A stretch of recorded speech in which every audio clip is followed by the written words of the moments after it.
The definition of an uptrend is clear on supply and demand imbalances.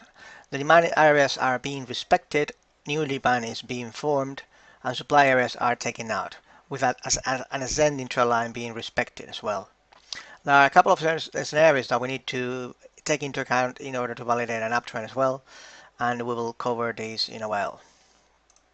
So let's take a look at the weekly chart on Oxygen. As you can see here, we've got a big rally. So here on this area over there, we've got an area of supply here.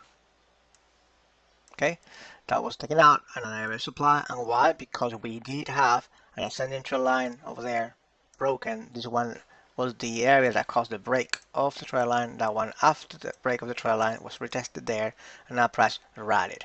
Okay, so new demand. This is another area, descending area, descending trend line, and then another one over there. So this is demand, brand new demand, brand new demand, brand new demand after the break of this area, brand new demand again, and again, and again, and again, and again, and again. So in an uptrend, we do have all these areas of demand being created, all this, and then supply areas over there being removed. That is the definition of an uptrend according to supply and demand. Each time frame is independent, and we need to make a top-down analysis and apply the sequence rules in order to obtain the location, the right time frame where we are expected or we are allowed to go long. Okay, so once we break higher and higher, these are areas where we are supposed to take longs on lower time frames, on our entry time frames, daily, 4 hour, whatever time frame you are using for your triggers, for your trades. So the opposite is true for supply, for a downtrend. Then we've got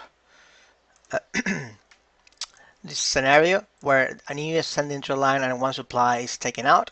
We also need to remove the opposing area, as it is explained over here. So for example, this is an example over here. We've got a descending trend line over here, okay, connecting the latest two peaks, okay, and then dropped. Price is stalling here, doing nothing. And once we break higher than this high, this is valid supply. Why? Because it took out, it broke a trend line. Okay, so this is supply, price rallies and then removes that area of supply. That means that this area automatically, okay, is demand. Once that happens, we are allowed to throw an ascending trend line, okay, here. So we've got a valley over here. This is drop, base, rallies, drop, base, rally.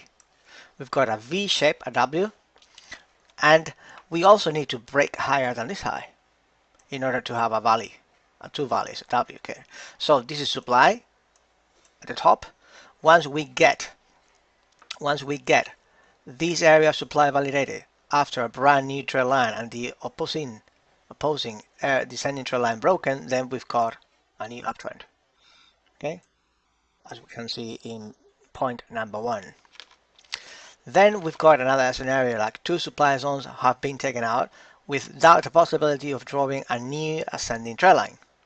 And there I believe we had an example on the daily over here. As you can see here, after we break lower and lower, we connect this ascending trend line over there, and then we've got a supply area over here, right there. Okay, and after that happens, this is supply because you've removed demand over there, okay, and even that one. So this is supply.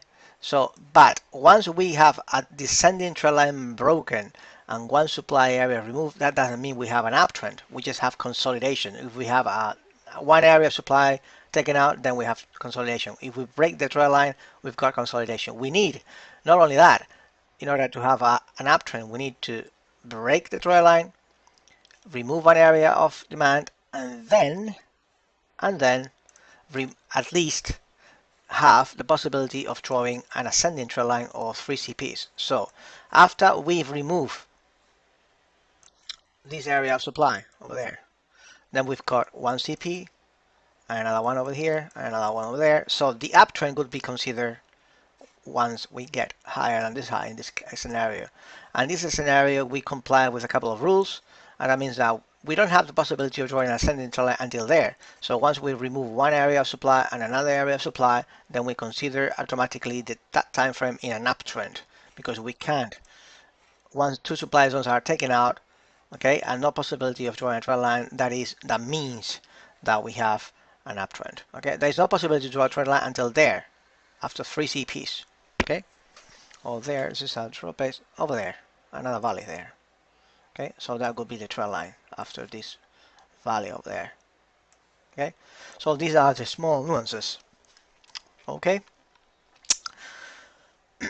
that's it for the uptrend.